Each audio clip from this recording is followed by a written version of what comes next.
and I used to just use my DLive thing to just check audio levels and stuff before I actually went live. So I would love to just like get rid of DLive and plug Odysee in there. That would be nice, but what you gonna do? I just gotta turn off the volume on this. But yeah, yeah. So currently, I just do one Odysee link for both because it is back-to-back podcast day, right? Hmm. So usually I just do one Odysee link for this one and then the Dash podcast right afterwards, and I just kind of transition through. I wonder what would be an easy way to do both, like be able to upload both links that would be separate.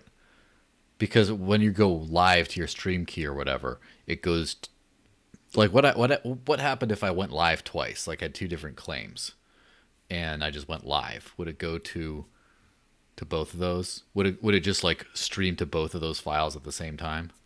I think so, but I'm not actually 100%. Well, whatever. That's Yeah. housekeeping for another day. So it looks like we are live. So hey everyone, All this right. is gonna be a great show.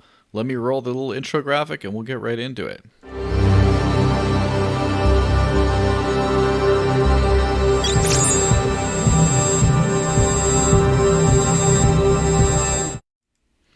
So, hey everyone, happy Friday. As I'm sure you might have noticed by now, I have the wonderful pleasure of being joined with the one and only Jeremy Kauffman for a second time in 8 days, I guess. Although this time on a different format, obviously. And yeah, we're going to have a good show today. How's it going, Jeremy? It's going well. Everything we have this one, kind of, I think it's a small thorn in the scale of things, but everything else is going tremendous for Library and Odyssey. Yeah. So, just some little housekeeping things ahead of time. Um, Obviously, if you look at the video description, let me just check that that's sure. If you're watching on YouTube, you're a shill for big tech and you should be ashamed of yourself.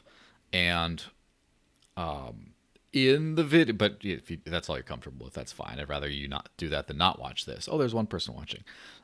In the description, I do put the Odysee stream link. So if you're watching, you could just go down in there and switch to the cool one, which I currently have way more people watching on Odysee, which is always a pleasure. Make sure to do that, and of course subscribe and stuff. At some point, you're gonna get a notification on Odysee whenever I go live, but that is not today. That will happen eventually. Patience with all this tech. And if you want to, obviously I'll be checking mostly the Odysee live chat thing here, but if you really want something to get through, it's going to cost you. I got a toll.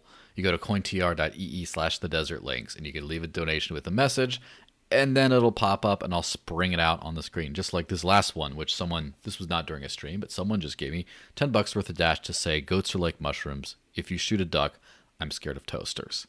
Which, finer words were never said, especially Right. for a donation message, but whatever. So I'm, now I probably get thoroughly confused enough people while we start talking about what's going on in crypto these days. What do you think, Jeremy? Yeah, let's do it. Yeah. So first off, Bitcoin Gold is surging in price, apparently, like up 170 something percent. It was some worries that people might have thought it was like an actual Bitcoin or something. First off, do you think that do you think there's any actual risk that they thought that? Isn't that the most likely explanation? I will say, people think when you're a cryptocurrency CEO that you have these special insights and knowledge about, the markets and how prices change. I'm shockingly ignorant. I'm regularly confused by, Mm-hmm. the way that our own token works, and so I do find confusion to be plausible, a plausible Mm-hmm. part of this. I mean, I can't. It did unless a Bitcoin Gold took some jump in sort of legitimacy that I'm not aware of. But Yeah, well, I'm going to be a skeptic on that supposition because I don't know if it ever was a legitimate project, and I, as far as I know, I don't remember. They might have gotten 51% attacked at some point. But what I do know is I hear Ethereum Classic has been pumping lately, despite being 51% attacked. More times than I've been kicked in the head in my Taekwondo days, like just smashed over and over, and they still haven't fixed it. And I don't understand how people would put money behind something that just does not work. Well, I'll say I actually find Ethereum Classic a sort of more plausible project. I'm not keeping up to it, so keeping up Hmm. with like what they're doing. So I could be mistaking the state of affairs. But if you look at the way that Ethereum works, it's it's sort of this like general platform for executing smart contracts. Hmm. Like all other blockchains, it has these sort of anti-scaling properties. As demand increases, it gets more and more expensive. It seems like conceivably possible that someone might want a version of Ethereum that's 1/10 as secure and 1/10 as expensive, right? And so if that's, and I don't know that Ethereum Classic is fulfilling that niche or what the ratio is, but there's not, it's not clear to me exactly what the sort of like network effect is as to why, you would want to be on the more expensive form. Now, if Ethereum 2 with some of their design ends up working where it's much more scalable, then I'm more skeptical of the need for some of these alternatives. Hmm. But yeah, that's my at least like devil's advocate argument Yeah. that that why there could be something there. Well, with Ethereum Classic at least, which, I mean, it was born out of a legitimate gripe with Ethereum back with the DAO hack. And, we don't like a certain group of developers deciding to override, according to the consensus rules, legitimate transactions. But it turned out a bunch of people they knew lost money. So they Yeah. fixed that. But then I understand the split. But then the thing is like the 51% attack thing. It's like I already don't trust my money with a bank, and I think that most people would trust as little as possible to that, people who are in crypto at least. Can you imagine like someone can just decide to override all transactions in the course of a day for like, a grand or something? I don't know how much it costs, but like really cheaply just stop everything. And if you I believe some exchanges were even wanting you to wait like 2 weeks before your Ethereum Classic was like confirmed, which is it's starting to become worse than the banks at that point. Yeah. Yeah. Well, I will say that's another one where it's a real problem. Like if you do the math on a lot of this, it's I think the bigger check on attacks is more that it's very difficult to actually profit when you do it. It's difficult to actually cash out. You have to be willing to break the law, right? Because you can't actually profit off of a 51% attack without defrauding Hmm. someone. There has to be a counterparty that you're defrauding, right? It's not like you can literally like a 51% attack is not just I can make the blockchain any state that I want. It Yeah, lets me basically unwind recent transactions, which means that you have to be fairly sophisticated to have to profit be a off of a coordination. 51% Yeah. attack. Yeah. So yeah, I mean, so big it became a 51% attack talk, but really the Bitcoin Gold thingy Yeah. is, I mean, I almost thought the Bitcoin Gold was like a troll because that was when people were saying it's not digital gold, it's digital cash, and then they're like, oh, this is Bitcoin Gold. At first, I thought it was a troll, and then it was like trying to make it more of a scam than a troll. I don't know if it's a scam, but it goes to the whole like everything's a Bitcoin type thing. Yeah. And there was like Bitcoin private and stuff like that, and there was a bunch of other things. And right now, there's only like the two major ones that are hanging on there, which is SV and Cash. Yeah, look, nothing has more dented my belief that markets are efficient than the cryptocurrency space. So, it's some of the things like I'm like I can't believe that people are sort of falling for that or buying that, but they do, and I think Hmm. part of it might be is that just the path to that like I do still completely believe that markets produce better outcomes, but I think that maybe the path to that is sort of messier than I would have idealistically believed it was a decade ago. Yeah, well, that's the thing is markets aren't magic. It's just not the government screwing things up, but still like all the same people that do the same stupid things in a regulated environment are there doing it in an unregulated environment, and they just have to face consequences a lot quicker. But it doesn't mean that they aren't still stupid. Right, right. Markets, yeah, and I do think some people who are anti-market, think that making the point that markets aren't perfect is somehow scoring some sort of point against them. It's really, are they better than any known alternative in terms of um, in terms of sort of finding out what's true? And I think that markets are the best, but they still make mistakes. In other words, Bitcoin forks, not bread lines, right? Yeah, exactly. Well, speaking of all like the banks and the system and stuff. Uh, HSBC is apparently blacklisting MicroStrategy because of crypto. So everyone knows MicroStrategy threw a whole bunch of money into Bitcoin to diversify. It was one of like the first big companies to be like publicly throwing a lot of Bitcoin behind their balance sheet. And now HSBC is like not letting their customers invest in MicroStrategy because it's like a crypto company. So what's your hot take on that one? So I haven't done a deep dive on that. I was able to click the link like shortly before we joined, and it Yeah. does seem like a wild story. There is always that, sort of saying, don't attribute to malice what can simply be like incompetence or ignorance, and so they could just be like one person did something dumb. Um, it just doesn't seem like it doesn't seem like a smart thing to do as a corporate strategy. One aspect that could go on here. So I was on your show more than a year ago when my bank shut down my accounts Yeah. and my company's accounts because we dealt in It's like cryptocurrency. last February, I think. Yeah, yeah, and something that goes on and with regulators in all the and there's a lot of regulatory uncertainty in blockchain, as we'll talk about later with some of the stuff going on with my company, but there's a lot of regulatory uncertainty in a lot of fields, and finance is something where the government regularly does scapegoat them and blame them for things, and so there ends up being this sort of conservatism in terms of what they're going to allow, where they're like purposefully shutting stuff down so that they can show the government like, look, we were trying, this kind of thing, where it's not necessarily that they want to, it's that they feel that they have to, or they risk getting dinged from the regulators, because there's no way that they can get some proactive judgment that it's okay. So if they're worried that, hey, this actually would be against the law, and was that a US HSBC account, or is that a non-US HSBC account? Let me check for sure. Yeah.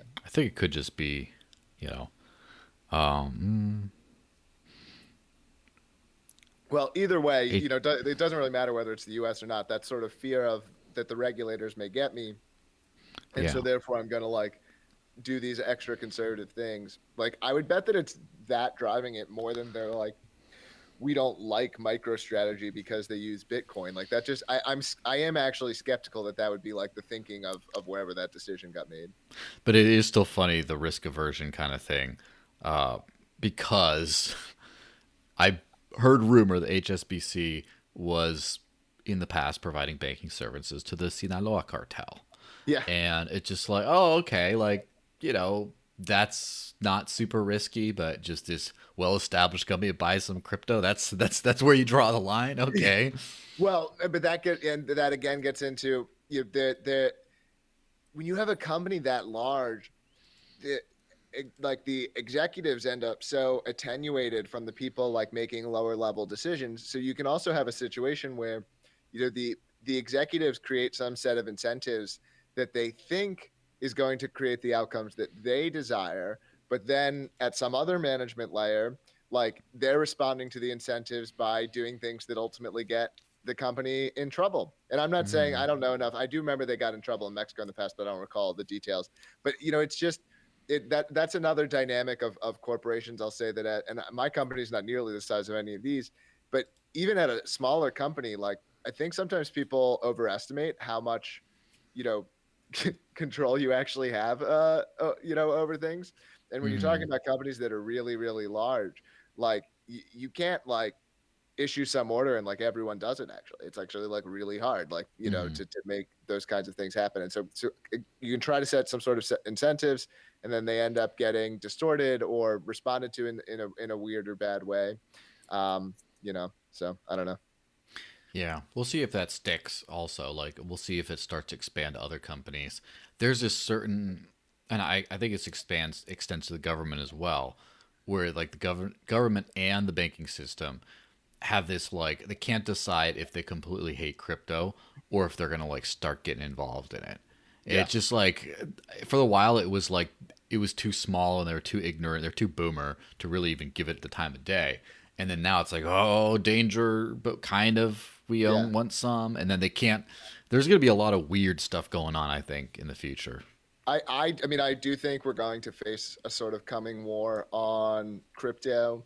I think the banks, most of them, will end up actually being on the crypto side of it because they're actually natural service providers. It's Mm-hmm. surprising to me that they've been so slow to uptake. Like, if you're a bank and you look at what Coinbase just did over the last 5 years or however long it was, I Yeah. don't know how you look at that and not go, damn, we screwed that up Yeah, we should have badly. been in there.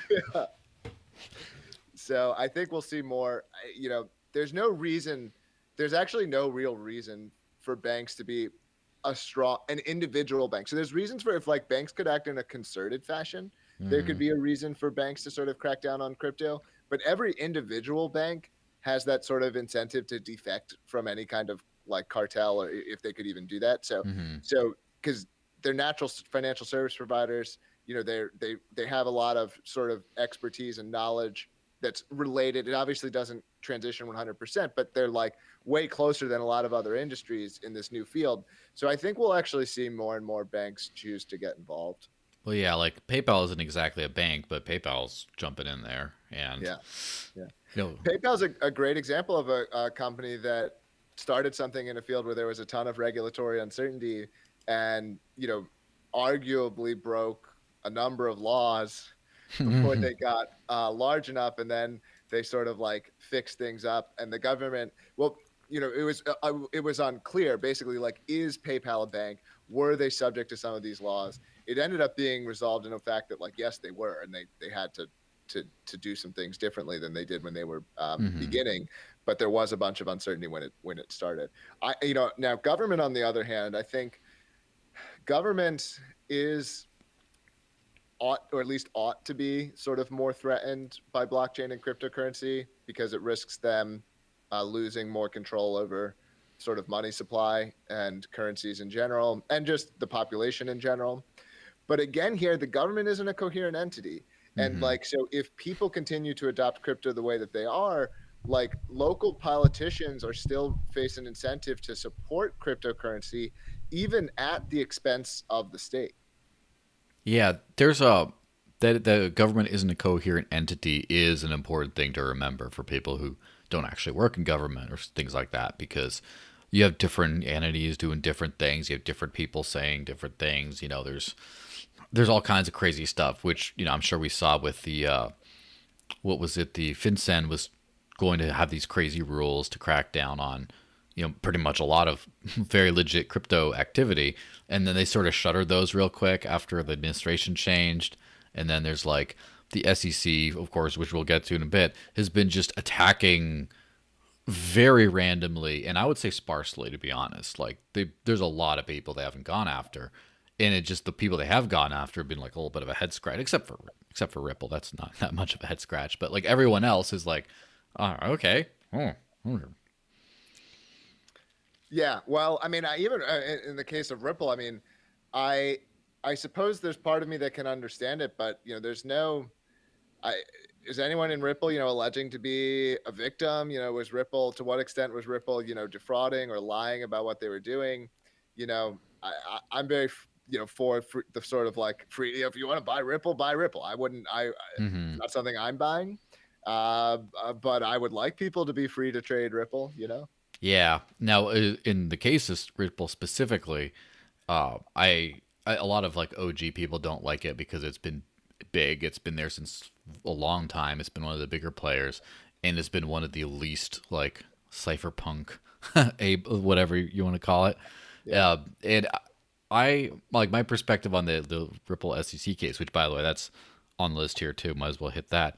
Apparently, it's pumping a lot despite the SEC case, which could be could precede a giant dumping, or it could just be like, well, we like our odds, let's buy some in case it moons after the case is over. But my kind of issue with Ripple specifically, I mean, I don't think they're doing anything morally wrong, really. Like, I think they should be able to do whatever they want. I think anyone should be able to do whatever they want, and don't buy their damn token if you don't like it, right? Now, the thing that I don't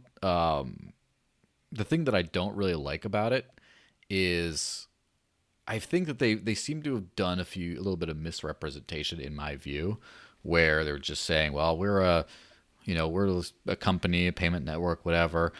They pretend that the Ripple token is a decentralized entity, right? They Yeah. pretend that it's like a decentralized cryptocurrency when they're the sole issuers of it. All the validator nodes that are running the world have to be on their whitelist in order to be part of the network. Really, I mean, there's some semantics in there, but basically that. And the token doesn't really do anything, and it was called Ripple until like I guess they got some whispers from their lawyers. They're like, oh yeah, let's pretend it's a decentralized currency called XRP. It's not Ripple. It's I don't know. Yeah, yeah. There certainly are some questions there, but especially given we're obviously facing some challenges from the SEC ourselves, Mm-hmm. and I would really like to see Ripple win their case. I mean, I think if Ripple Yeah. wins their case, we like win ours hands down because we have a lot of things that I think facts more in our more in our favor, and there are some signs that Ripple might win, and it has been interesting to see that you know there's this claim that all of the people are buying these tokens for investment purposes, and well, if the government is sort of threatening them, and the United States government's a pretty powerful entity, you would think that you would see people, sort of the people who are supposedly buying it for investment purposes, that you would see more of them selling it. And so if that's not happening, it's well, I don't know why are they buying it. Yeah, that is a little strange. As far as I know, like I mean, obviously the library case is very different because of what the token does, but like as far as like the XRP thing is concerned, everyone I've ever heard who's bought XRP or talked about it has either said some kind of hand wavy thing of like, oh, the technology's cool and they're going to like replace Swift and do all this cross border stuff, which has nothing to do with the token, really. Or they've Yeah. just said, I think the token's going to pump. So I've never heard anyone be like, I really want this token because it does a valuable thing for me or will do a valuable thing in the future other than number go up, which is kind of strange. And of course, it's the absolute opposite of library, you know? Yeah. Yes. I mean, yeah. Yeah. I don't want to spend like too much time talking about Ripple. Like I do agree that I've seen people do that with Ripple. But I don't know. I haven't studied closely why all of why all the people are buying it. Yeah. Well, speaking of Ripple, we could talk about competitors a little bit, which is Stellar.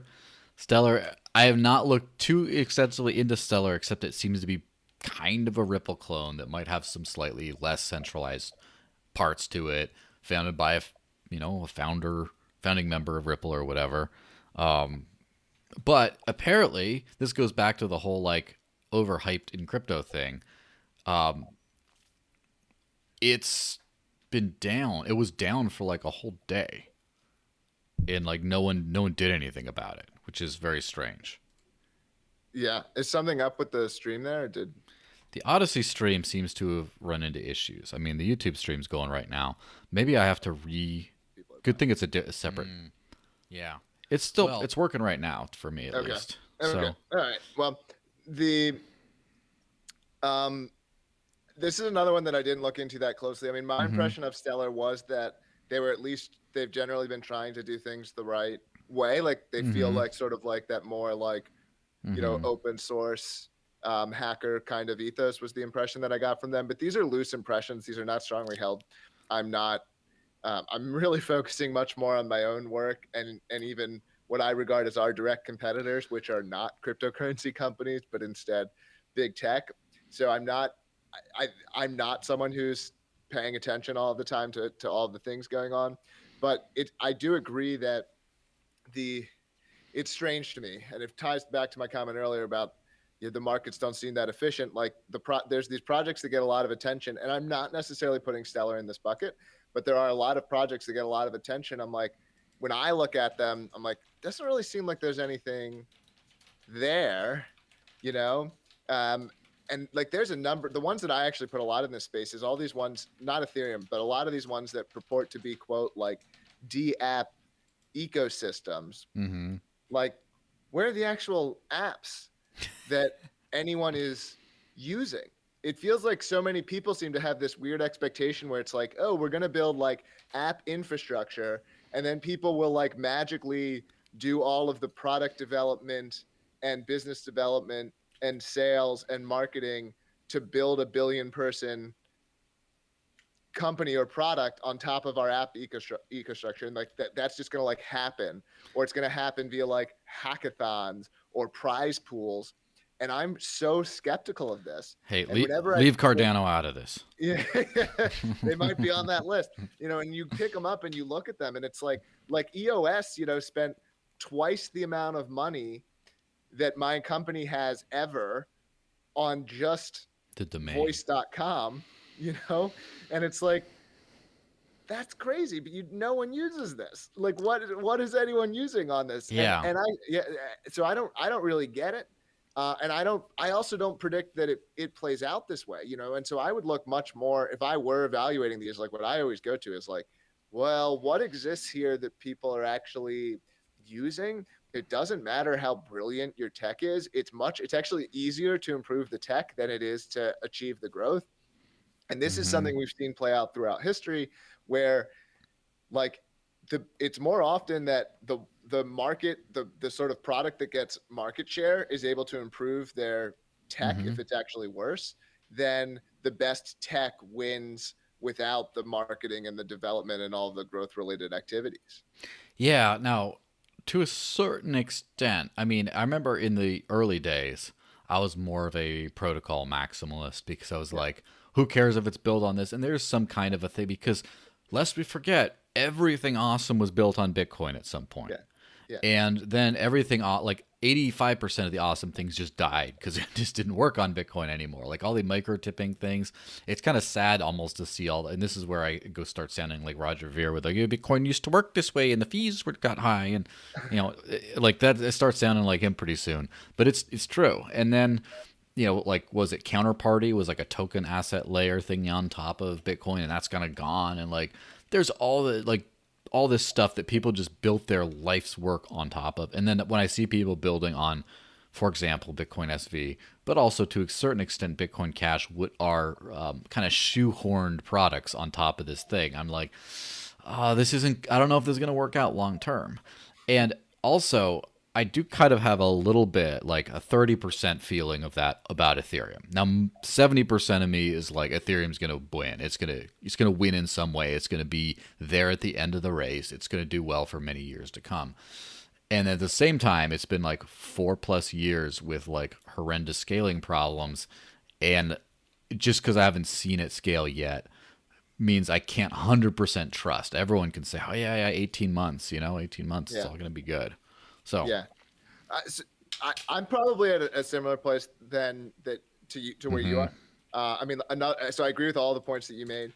A couple add-on ones. I do think Ethereum has like a very good team. I'm impressed. I think Vitalik's very smart. I think he's very reasonable in terms of the way that he thinks about things, and so on. And so I think that's a big point in their favor. Not just him, others as well. I think that's a big point in their favor. And I think one sort of counterpoint in their favor, sort of counterpoint against them, is at least with a lot of what's done on Ethereum right now, it's not clear to me how strong the sort of lock-in is, I guess. Like, what's keeping them there on Ethereum? Why is all this going to be on Ethereum versus potentially other platforms? Like, the contracts are potentially, portable and things like that. And I guess one other point is on the scaling question generally. It, as far as I'm concerned, is an unsolved problem. So I don't think that, it's not like there's this other company out there that's really solved this. It's a fundamentally hard problem in blockchain. And so if someone's going to solve it, they seem like one of the more plausible teams to solve it, even though they've been at 18 months, for 3 years or whatever. Yeah, that's more specifically like a Lightning Network pun. Although Lightning has come, and this is the most, like, I feel dirty saying, has it come a long ways recently, and more importantly, what I call the semi-custodial wallets, which aren't custodial, but whatever. In fact, this right here, my spare laptop, I'm trying to sync a Lightning node right now to try to like figure out how to like, just so I know just so I can talk shit with authority. But the thing is, so the thing with Ethereum, which obviously a little bit different from the core, whatever the hell we were talking about before.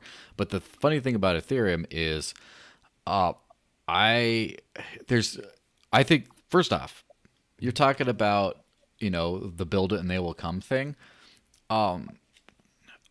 There's a lot on Ethereum, and there's also a lot that's not on Ethereum. In terms of like what apps are built on Ethereum that people actually use. There's a ton of DeFi stuff, a ton of Yes. like DEX and gambling stuff, which wasn't really there until like the last year or so, right? It's kind of recent. And then other than that, there was like ICOs. And then what else was there? Well, we had the .eth domains, and that's kind of like, as far as like user facing apps, there's still very few, and that's what I'm saying. Ethereum's a big gorilla in the room, right? Like, what do you think has more daily users outside of speculation, outside of trading? Would it be Ethereum or LBRY?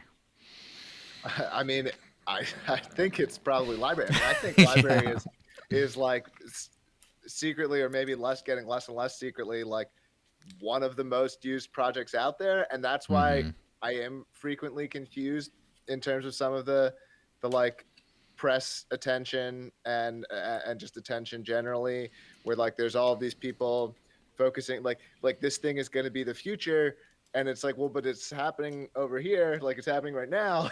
Like in 2 years this thing's going to be really big. It's like, well, this thing's already big, you know. Mm-hmm. So that does confuse me, Yeah. from time to time. And Well, so like for people who don't remember, like library, like I'm not going to talk too much smack here, but it was kind of pretty damn ghetto until like the end of 2019.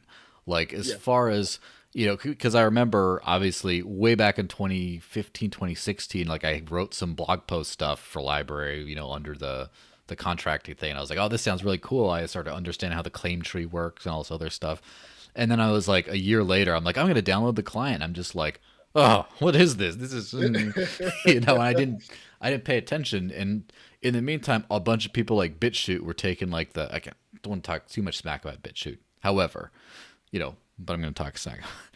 They were doing the shortcut to just like put some sort of like decentralized label slapping on it and building just a centralized piece of garbage. And then library had that like long road of like protocol build it and they will come sort of deal. But then turned the corner when you had that foundation and then made an actual user facing product on top of it and then became product heavy. yeah. I mean, we definitely had to continue to sort of polish the UIs and the apps and so on. So, and it takes time just for something to to grow and to spread. But yeah, I would agree that yeah, we've come a long way. Yeah. So to wrap up on that Ethereum thing before we jump into the whole library deal more with 2 feet.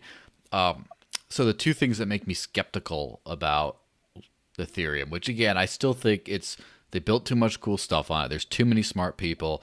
It's able to change. It's able to evolve, and there's just too many people invested in its success for it to actually like fail.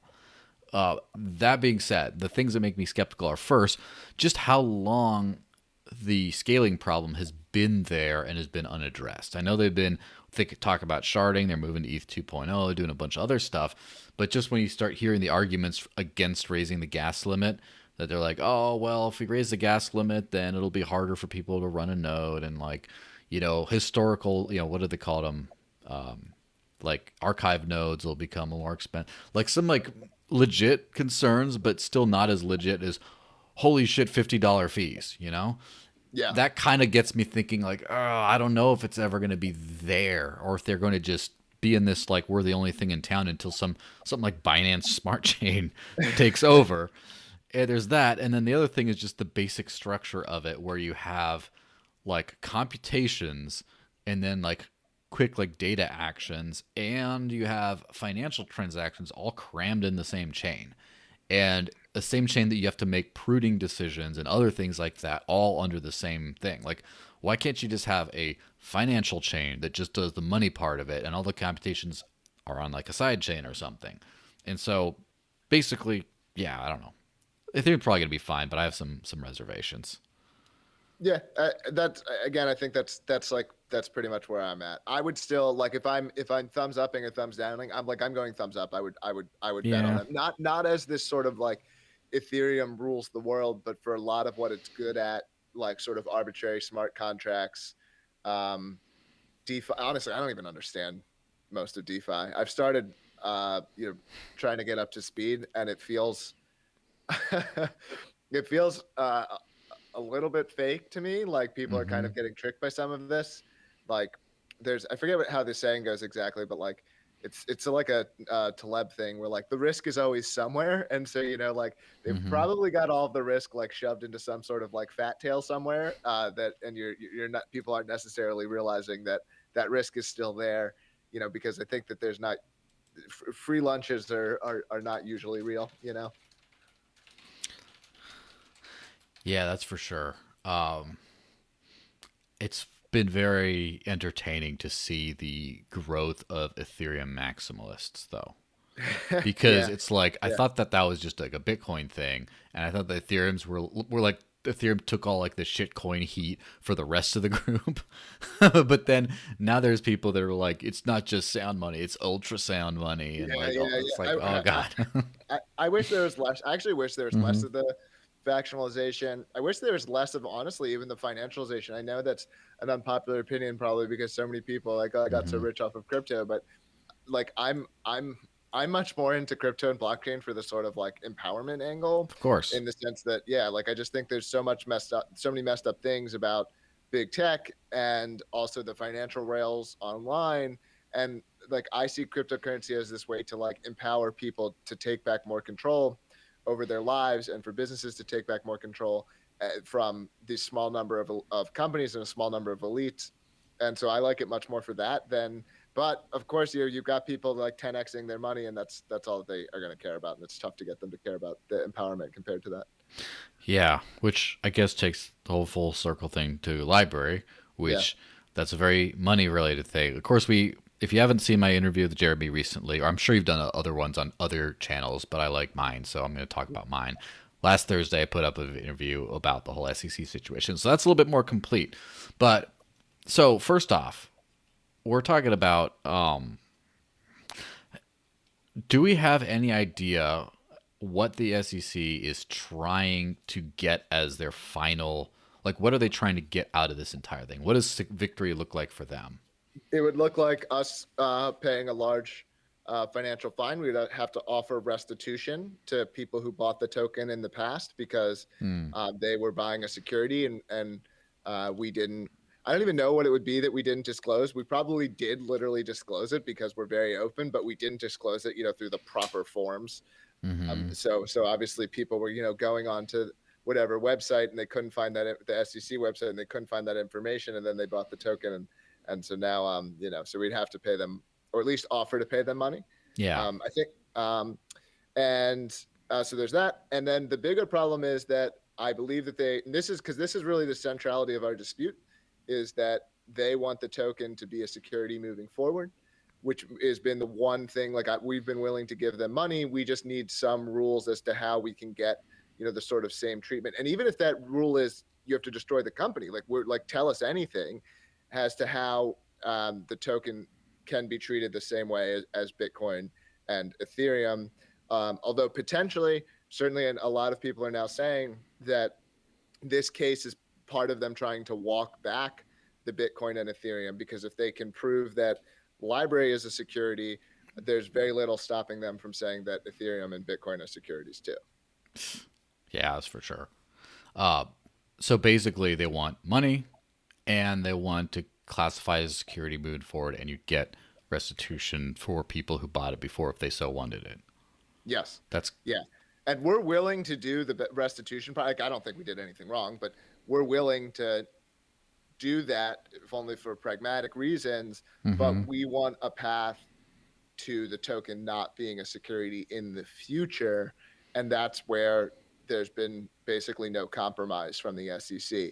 So it's pretty clear to me that, and I think an increasing amount of other people, including some very smart people in the space, that the SEC would like every single token to be a security, which means that every single exchange is highly regulated and tracked and documented.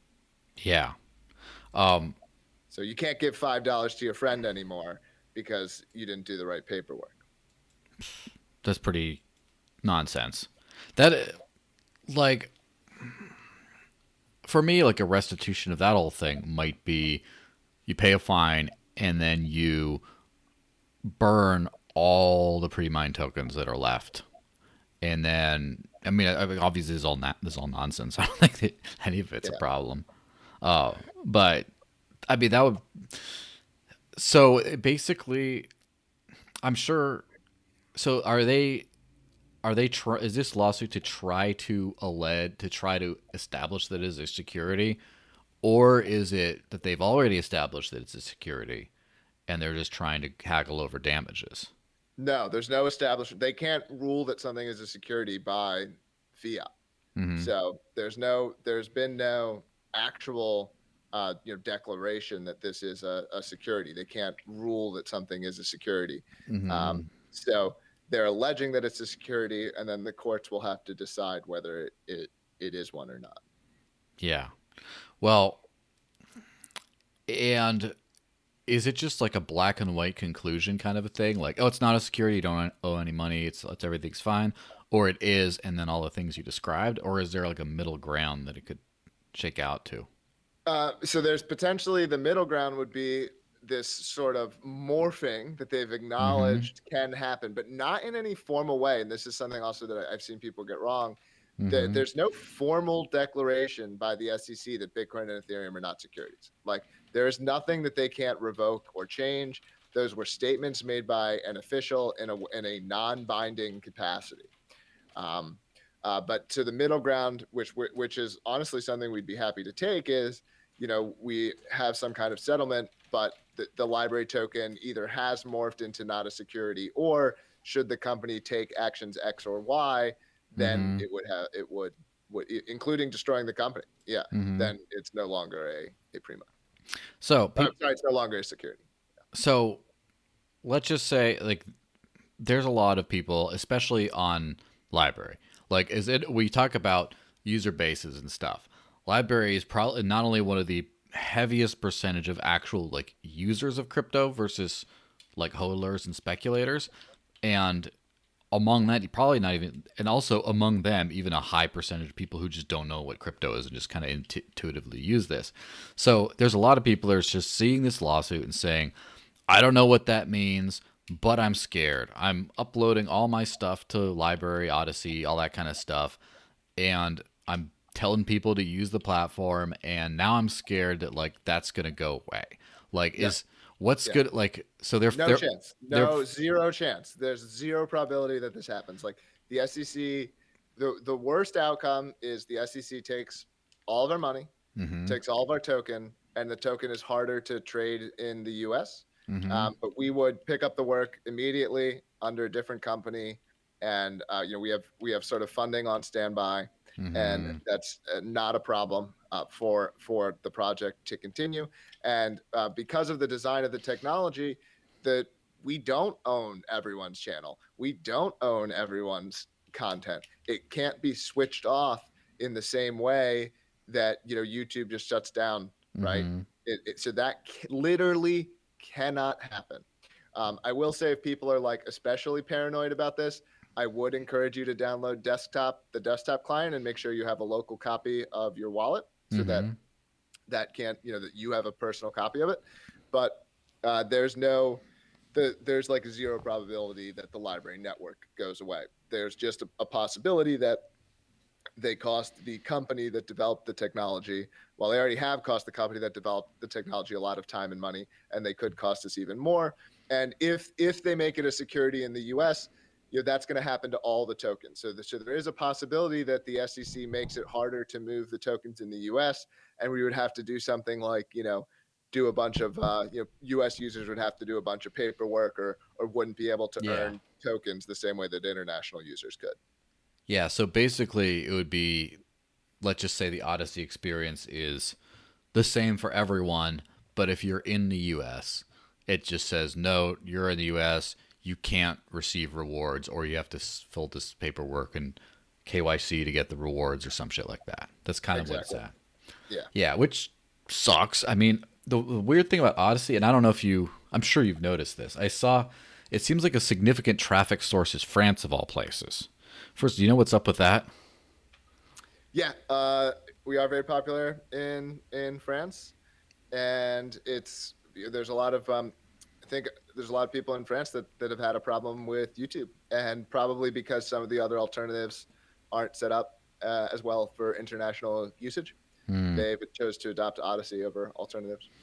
Yeah, because did not notice that with library.tv for some reason. It's like Yeah, they Odyssey. really picked. It kind of happened very fast, actually. Hmm. So it happened in the last, 9 months, really in the last like 6 months. Yeah. Yeah. So is there any possibility that Odyssey goes away or temporarily goes away as a result of all this nonsense? No, I don't think that's. I don't think that's possible. Yeah. So basically, it's just like up speed bump. It's going to be harder for U.S. people, and then mostly just you guys, like the company, is going to deal with some annoyances, to say the least, for a while. Yeah, we would. So we would like to be spending our time in our cryptocurrency, continuing to build things. And so there is, in the sense that it like means that we improve things more slowly. Like that's probably the biggest impact on users. Although even then, we're trying to not let our foot off the gas, trying not to let us distract us this much. There's not that much we can do. We've got to wait and see what the courts say. Hmm. Yeah. So I mean, it should be a few years before the case is resolved, though, right? Yeah. Plus, it'll end up getting appealed most likely, regardless of the way that it's resolved. I mean, certainly if the resolution is that our company has whatever, I don't know how much it is, $30 million worth of cryptocurrency right now or more. Hmm. If there's a resolution where the government says that's all ours, we're certainly going to appeal it. The case is going to get appealed no matter what. I mean, they're applying this very vague law to this something that's completely new. So Hmm. the only way this case is going to end up going to the First Circuit, whichever side wins, the SEC Yeah. will appeal. And so it's going to end up going to the First Circuit and potentially to the Supreme Court if we end up being the first ones there. Mm. So, I mean, obviously, there's a lot of riding on it from the crypto thing, and like, so after basically choosing to like slap EOS on the wrist, after saying, "Oh, Bitcoin and Ethereum aren't securities," even if maybe one of them was at one point, and When did it this, change? That's yeah, one of my biggest questions. I mean, you would think a professional agency as well staffed and resourced as the SEC, if they've made this judgment, they obviously made it very carefully. I mean, so they should be able to state the exact date that it changed. I mean, it's kind of odd that they haven't done that. yeah. I mean, I think it must be like a pending further research kind of a thing. Like, I mean, I'm trolling them a little bit because they're yeah, just making shit up as they go. of course. Well, so on a positive note, right? Let's kind of like get this thing Yeah. ending on a positive note. What cool stuff are you looking forward to for Library and Odyssey in the future? Yeah. Like near Well, future and then the next year, I guess. look, our future is so bright. Like, I'd rather be where I am today than where I was at almost any point in the company's history. Mm-hmm. We are more successful than we've ever been. We're growing faster than we've ever been growing. And the technology that we've made is more needed than ever before, where the policies on the big tech sites have become so chilling and so bad. And there's only this very narrow set of ideas that can be expressed. And I see us as being at the very front of the most likely solution to those problems. And what we've built is so much better than what came before and so difficult to co-opt or copy by the incumbents that I think we end up beating like all of them. I think library is going to grow into something that's used by hundreds of millions and then billions of people. In terms of specific features that are coming, we've got a bunch more happening with the live stream, although I want to emphasize that's just Odysee. That's not part of the library network yet. We've Mm, got playlists, which will be part of the library network. Playlists are also going to nice. build into dynamic categories. So the categories that are on Odysee, that's going to become a first class feature where other people will be able to make them and then you'll be able to like add them and subscribe to them. Mm-hmm. I want to continue to push into other app experiences beyond video, although that's not immediate. I don't necessarily expect that to happen this year. Um, we're going to continue to make like the sort of like basics better, because I think that's something you never stop doing. Of course. Odyssey on Android has got to come out, and that's I heard some of that got leaked the other day. Mm, Also pushing onto more devices, so like Roku Android, and I actually don't use any of these, but all the people at my company we're working on it. I would say there's a bunch of the different devices that people are working on. Yeah. I live my life with a laptop computer hooked up to my TV and no cable. So Yeah, that makes sense. Now, a couple of things I'm sure people would like want to know. Um, Super chats are a big thing. So like oh I yes, yes, around the corner, around the corner. Yeah, nice. Cuz yeah, I thanks very much to Cointree for providing this thing that I use here. It is a little bit of a roundabout ugly hack, and it would be nice to have like a live library super chat in yeah. or Odyssey. Now, well, the one thing that's a little bit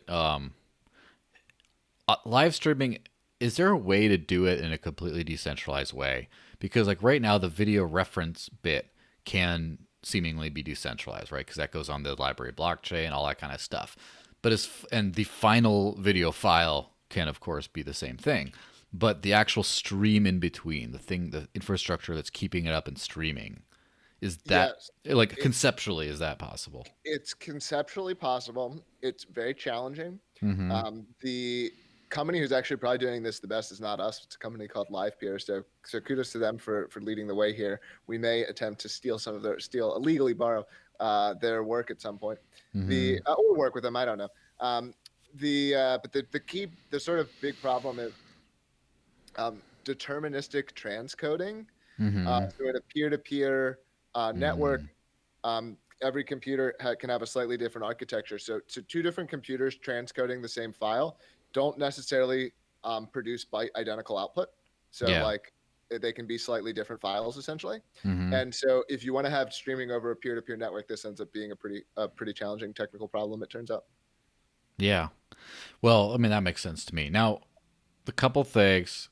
Um,